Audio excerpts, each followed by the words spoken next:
তুমি যে কালেমা বললা, এটা কি? এটা কোরআন না? এটা শরিয়া না? এটা বিধান না? তুমি যে 5 ওয়াক্ত নামাজ পড়ো, কিসের বিধান? কোরআনের সর্বশ্রেষ্ঠ 1 নাম্বার ঈমানের পরে কোরআনের 1 নাম্বার আগে নামাজ পড়া। 82 বার এই সালাতের কথা উল্লেখ করা হয়েছে, ঠিক না? ঠিক। তো তুমি তো কোরআনের সবচেয়ে বড় আইনটাই মানলা, ঠিক না? ঠিক। তো তুমি কোরআন শরীয়তের আইন না মানো কোনখান দিয়ে? তুমি হয়তো বুঝতেছো না, কিন্তু মানতেছো, ঠিক না? ঠিক। এখন একটু যাই না লো, তাহলে দেখবা কত সহজ, কত সুন্দর লাগে, কত ভালো লাগে, ঠিক না? ঠিক। আচ্ছা, তুমি যে যাকাত দাও, এটা কার আইন? নাকি এটা আমেরিকার বিধান? হ্যাঁ, নামাজের সাথে যাকাত, সালাতের সাথে যাকাত। ইউকিমুনাস সালাতা ওয়া ইউতুনাজ যাকাত। আরে কি কইতাম, ইসলাম হয়ে গেছে এখন ওই বাওয়ালের রাজার মতো। বাওয়ালের রাজা 1909 সালে হারাই গেছে।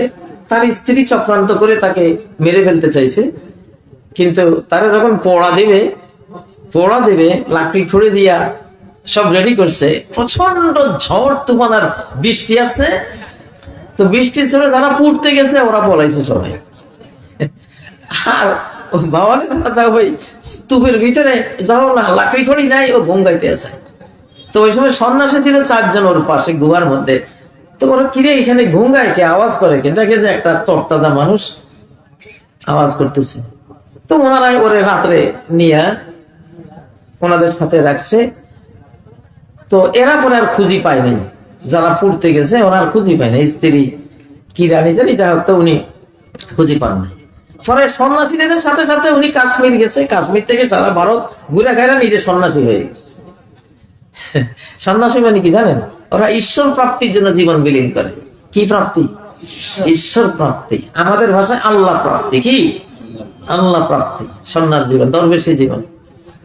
তারপরে সে 1921 সালে যখন ফেরত আইছে, তার বাওয়াল রাজত্বের মতন কেউ ছিল না, কারণ তার মোষ এত বড় বড়, দাঁড়ি এইরকম। সে হয়ে গেছে এখন ওই যে সন্ন্যাসীর ড্রেস একটা পরা, এখন কেউ ছিল না। আর ইসলামের অবস্থা আমাদের দেশে বাওয়াল রাজার মতো হয়েছে। ইসলামে যে 1450 বছর সারা পৃথিবীর আলো দিছে, আজকে সেই মূল ইসলামটা অপরিচিত হয়ে গেছে আমাদের কাছে, ঠিক না? ঠিক। তো এটা যে মূল ইসলাম যে কতটা সুন্দর জিনিস, কতটা উত্তম জিনিস সবার জন্য, এবং আমরা আমাদের জানা অজানায় যে আমি স্টাডি করেছি, গবেষণা করে দেখেছি, বাংলার মানুষ কমপক্ষে 90 থেকে 95 ভাগ শরিয়া আইন, কোরআনের আইন তারা মানতেছে। আচ্ছা, খতনা করা কিসের আইন? কে বাদ আছে বাংলাদেশের? যে দলে করুক, যেটা নাস্তিক, এরাও খতনা করা না? তুমি তো ইসলাম মানতে আছো, খালি এটা জানি না। না রে, আমি তো ইসলামের আইন মানতেছি, হুদাই আল্লাহর সাথে লড়াই করবো কে? ঠিক না? ঠিক। আচ্ছা, রমজান আসতেছে, বাংলাদেশের আপামর জনগোষ্ঠী যে যে দলে করেন না কেন, রোজা রাখে কিনা? রোজা কার বিধান? কোথায় আছে? কোরআনে আছে না? হ্যাঁ, 184 নম্বর আয়াত সূরা বাকারা আছে না? ভাইরা, কোরআন মানতেছো, কিন্তু সাধারণ পাবলিক ব্রিটিশ শাসনের কারণে মনে করতেছে এগুলি কোরআনে নাই, এগুলি এমনি আর কি। আমরা মানতেছি, তো সমাজে আছে না এরকম একটা কিছু ঝাপসা দোয়াশা ধারণা, কিন্তু আসল কথা হলো প্রত্যেকটাই কোরআনের বিধান, ঠিক না? হজ করতে যান, উমরা করতে যান, কিসের বিধান? হ্যাঁ, জামা পরেন, ড্রেস পরেন, এই ড্রেস পরা তো ইসলামের একটি বড় ফরজ বিধান, ঠিক না? সূরা আরাফের 26 নম্বর আয়াত, ইয়া বানি আদম ক্বাদ আনজালনা আলাইকুম লিবাসা। ও আদমের ছেলে মেয়েরা শোনো, যেই দেশে থাকো না কেন, যেই ধর্মেই থাকো না কেন, যেই মত পথে থাকো না কেন, আমি তোমাদের এই ড্রেসগুলি নাজিল করেছি, পোশাক পরার এই সিস্টেমটা আমি আল্লাহ তোমাদের জন্য বরাদ্দ করেছি। আল্লাহু আকবার। কুত্তারে তো আমি পোশাক দিই নাই, শিয়ালের দেই নাই, বাঘের দেই নাই, সিংহরে দেই নাই, গরুরে দেই নাই, মহিষের দেই নাই। তাদের জামা একটাই গায়ে লাগাই দিছি, স্থায়ী জামা, ঠিক না? আর তোমাকে চামড়া খালি খোলা, এটারে ঢাকা লাগবে। কারণ তোমার মন, তুমি মানুষ সর্বশ্রেষ্ঠ সম্মানিত আমার সৃষ্টি। আজকে এক কালার পছন্দ হয়, কালকে তোমার মনে চায় আরেক কালার করি, ওকে পাল্টাই ভালো। পরশুদিন মন চায় আরেক রং, হ্যাঁ ঠিক আছে, তুমি 100টা কালার চেঞ্জ করতে পারো, ঠিক না বেটি? তো আমি তো তোমার মন আমি বৈচিত্র্যময় করে বানিয়েছি ড্রেস, আমি আল্লাহ তোমারে দিয়েছি। তুমি যে ড্রেস পরো, জানো আর না জানো, এটা আমার ইসলামের আইন, বিধান, কোরআনের আইন, ঠিক না বেটি? এখন একজন মুসলমান, সে যে ঘরানারে হোক, সে যদি বলে আল্লাহ এই ড্রেস পরা তোমার একটা হুকুম মানা হইলো, তোমার একখানে ইবাদত হইলো, আল্লাহ আমি তোমার এই ইবাদতটা করে তোমার কাছে জান্নাত চাই, আমি পারলে আমি তো উলঙ্গ হাঁটতে পারতাম, আমি যে লুঙ্গি পরছি আমার সওয়াব দাও, আমি যে একটা শার্ট প্যান্ট পরছি, আমি যে একটা ড্রেস পরছি, আল্লাহ আমি এর বিনিময়ে তোমার কাছে জান্নাত চাই। ঠিক আছে, আপনি জান্নাত পাবেন, কারণ এটা ফরজ। তো এটা কি বিধান? আচ্ছা, ইমাম সাহেব যদি ড্রেস ছাড়া মসজিদে যায় নামাজ পড়াইতো, মুসল্লিরাও যায়, নামাজ হইব? কারণ যতই আপনি ওযু করে যান, জমজমের পানি দিয়ে ওযু করে খেলে তো নামাজ পাস হয়, ঠিক না? ঠিক। আসলে আমরা অনুভব করি না কত নেক আমল যে বাংলাদেশে জন্ম হওয়ার কারণে, মুসলিম দেশে জন্ম হওয়ার কারণে কত ফরজ ইবাদত যে করে যাচ্ছি, কিন্তু আমরা না জানার কারণে অনেক সময় সওয়াব পাই না। আপনি আল্লাহরে বলবেন, আল্লাহ এই যে খালেদা জিয়া রাহিমাহুল্লাহ, তিনি যে মারা গেলেন, আপনারা ধোয়াবেন, কার বিধান? এটা কিসের বিধান? কোরআনের বিধান, শরিয়ার বিধান। তারপরে কাফন পরাবেন, কিসের বিধান? পুরুষ হলে 3 কাপড়, মহিলা হলে 5 কাপড়, কার বিধান? এটা তো কোরআন সুন্নাহ, আল্লাহর বিধান, ইসলামের বিধান। আপনি মানতেছেন, আপনি কি অভক্তি করেই মানেন না ভক্তি সহকারে মানতেছেন? নিশ্চয়ই ভক্তি সহকারে মানতেছেন। আচ্ছা, এরপরে যে জানাজা হবে, কিসের বিধান? তারপরে যে গোরস্থানে নিবেন, লাশ পড়াইতে পারবেন না, সসম্মানে কবরস্থানে নিয়ে দাফন করবেন, কার বিধান? এইভাবে আমি যদি গণতে শুরু করি, আমি দেখবো গোটা বাংলাদেশ ইসলাম, কোরআন, নবী সুন্নাহর উপরে ভাসতেছে, ঠিক না বেঠিক? শুধু জ্ঞানের দরকার। কিসের দরকার? ভাই আল্লাহ আমাদের এই বাংলাদেশের যত মুসলিম আছে, মুমিনা আছে, সবাইকে আপনি জ্ঞান দিয়ে দেন, আলিম ওলামাকেও বুঝাবার তৌফিক দেন, জাতিকে, যে তুমি এই যে আমল করতেছো, তুমি নিয়ত করো, হে আল্লাহ আমি এই আমলটা করতেছি, এটা তোমার ইসলামের আমল, তোমার নবীর সুন্নাহ, তোমার কোরআনের বিধান, তুমি এই আমলের বিনিময়ে আমারে সওয়াব দিও। সুবহানাল্লাহ, ঠিক না বেঠিক?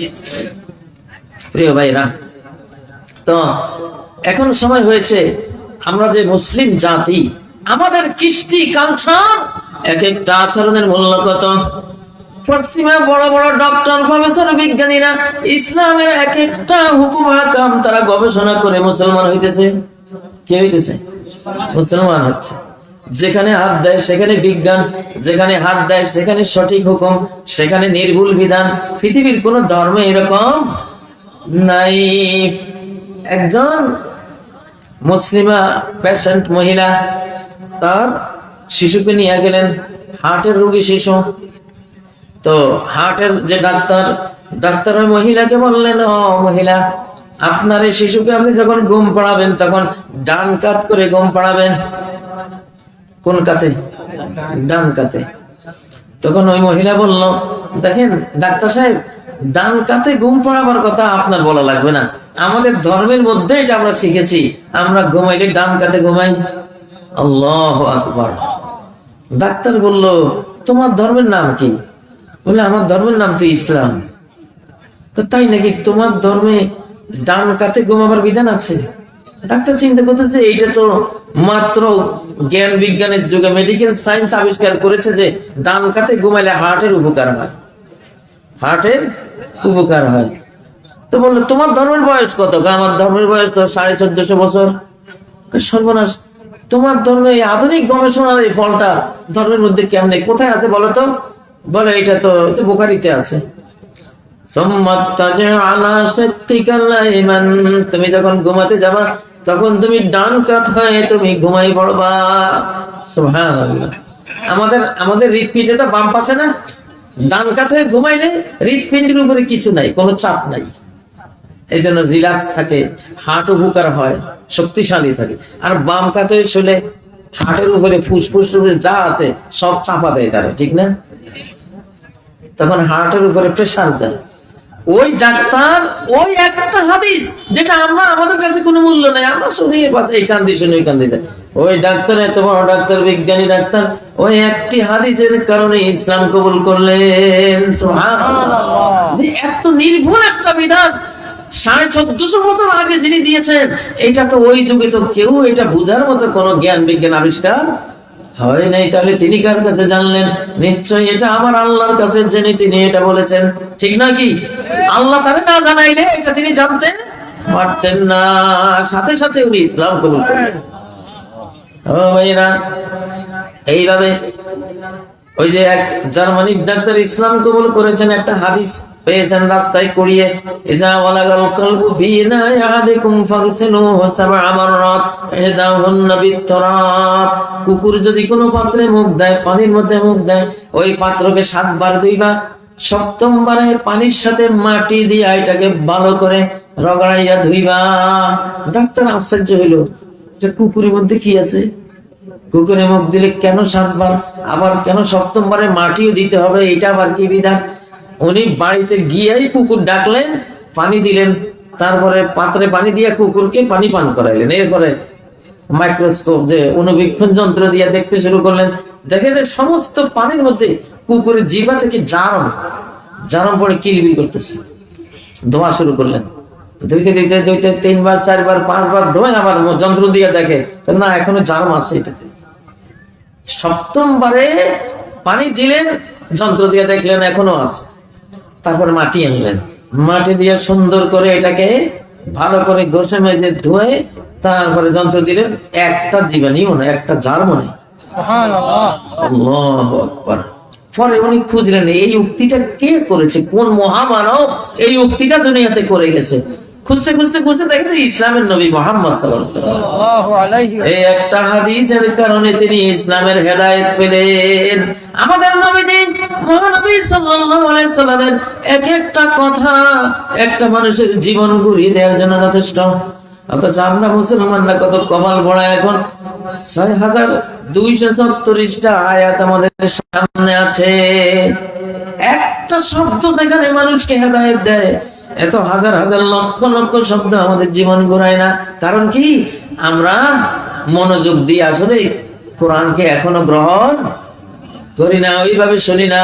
মন দিয়া শুনেন, ইজ্জত দিয়া শুনেন, হেদায়েত নেওয়ার নিয়তে শুনেন, একটা শব্দই যথেষ্ট হবে আপনার হেদায়েতের জন্য। ও ভাইয়ারা, আমেরিকার এক মেয়ে, সে আত্মহত্যা করবে। আপনারা জানেন কোরআনবিহীন জাতি যত বড় টাকা পয়সা হোক, যত বড় তার সুখ শান্তি থাকুক, গাড়ি বাড়ি শাড়ি ডলার ইউরোর কোনো অভাব নাই, কিন্তু তার শেষ কাজ হলো আত্মহত্যা। প্রায় 15 লক্ষ লোক আত্মহত্যা করে প্রতি বছর। দক্ষিণ কোরিয়া গেলাম সফরে, সেই সমাজের খোঁজ খবর নিলাম, কাজে এখানে সার জীবনে বউ থাকে এই বিল্ডিং এ, জামাই থাকে ওই বিল্ডিং এ, ছেলে মেয়ে এক একজন এক এক বিল্ডিং এ, কারোর সাথে কারো কোনো মনের সম্পর্ক নাই। শেষ পর্যন্ত মা আত্মহত্যা করে, বাবা আত্মহত্যা করে। কি করবে এই জীবন দিয়া? শেষ ফল হলো কি? আত্মহত্যা। তো এই হলো তাদের জীবন। ও ভাইয়েরা, কিন্তু মুসলমানদের মধ্যে এই আত্মহত্যার প্রবণতা আছে নাই? কোরআন যদি জানে, সুন্নাহ যদি জানে। বলছিলাম যে আমেরিকার একটা মেয়ে, সে বুঝতো আমার এই দুনিয়াতে মায়া করার কেউ নাই। কারণ মা বাবা 16 বছর বয়স যখন হলো, তরুণী যখন হলাম, তারা বললো এখন তোমার খরচ তোমার গায়ে, আমাদের ঘরও দেব না, কোনো খরচও দেব না, যাও তুমি যেমনে করো তোমার জীবনটা চালাও। পরে দেহ ব্যবসায়ী হয়ে এমনি অমনি কত কষ্ট করে তারপরে জীবনটা চালায়। আবার যখন বিয়ে হয়, দেখা যায় স্বামী বলে গাড়ি কিনবো, অর্ধেক টাকা তুমি দিবা, বাড়ি করবো অর্ধেক আমার, অর্ধেক তোমার, প্রত্যেকটাতে এইভাবে নির্যাতন। সেই মেয়ে বললো আর এই জীবন চাই না, আমি আত্মহত্যা করবো। হঠাৎ তার এক মুসলিম বন্ধু ছিল, সেই বন্ধুর মুখে সে একটা সূরা শুনলো, সূরা ফাতিহা। সূরা ফাতিহার মধ্যে 2টা শব্দ পাইল, আর রহমানির রহিম, পরম করুণাময়, সীমাহীন দয়াময়, সবার জন্য। রহমান মানে যিনি সবাইকে দয়া করেন। ওই মেয়েটা আটকে উঠলো, কি তাই নাকি? এই পৃথিবীতে মহাবিশ্বে আমাকেও দয়া করে এমন একজন আছে। আল্লাহু আকবার। এমন একজন আছে, আমি তো ভাবতাম মাকে হারালাম, বাবাকে হারালাম, ভাইকে হারালাম, সমাজের কেউ দায়িত্ব নেয় না, এই নিষ্ঠুর পৃথিবীতে আমি বুঝতাম কেউ বুঝি আমারে মায়া করে না। তো এই কিতাব বলতেছে আমার একজন মায়াময়, প্রেমময়, দয়াময় রব আছেন, মালিক আছেন। সুবহানাল্লাহ। তাহলে আমি কেন আত্মহত্যা করবো? আমি আত্মহত্যা করবো?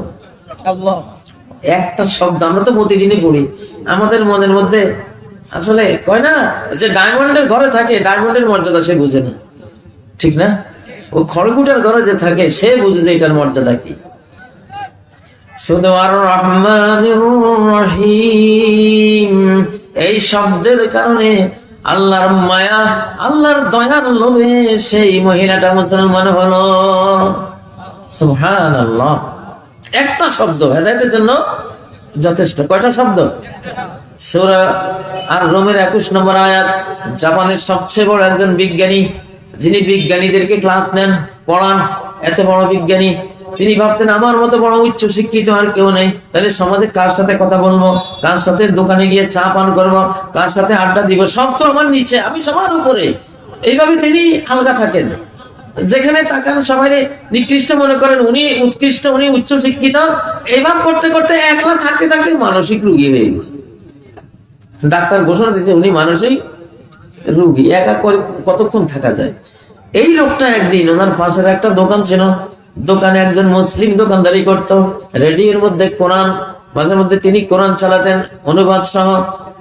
হঠাৎ সূরা রুমের 21 নম্বর আয়াত, আন খালাকাকুম মিন তুরাব। আল্লাহকে খুঁজে পেতে চাও তাহলে একটা জিনিস নিয়ে গবেষণা করো যে আল্লাহ তোমাদের সবাইকে, সারা পৃথিবীর সকল মানুষকে আল্লাহ তাআলা একটা উপাদান অর্থাৎ মাটি থেকে সৃষ্টি করেছেন। কি থেকে? ছট করে তার মনে ঝাঁকুনি লাগলো, কি আমরা সবাই মাটির তৈরি। এক সমান দোকানদারের যা, আমিও তা, প্রেসিডেন্ট যা, একজন রিক্সাওয়ালাও তা, সবাই মাটির তৈরি। তাহলে আমি কিসের অহংকার করতেছি?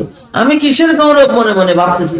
আমি কেন আলগা হয়ে গেলাম? তাহলে সবাই তো আমার মতো একই মা বাবার একই উপকরণ থেকে তৈরি, এক সমান মানুষ হবে। সুবহানাল্লাহ। ইসলাম মানব সাম্যে বিশ্বাসী একটা ধর্ম, ঠিক না? সারা মানব জাতি মানুষ হিসাবে কি এক সমান, মর্যাদার তফাৎ হবে তাকওয়া হিসেবে। কি হিসেবে? তাকওয়া হিসেবে। এই একটা শব্দ সূরা রুমের 21 নম্বর আয়াতের তোরা মাটি থেকে বানাইছেন।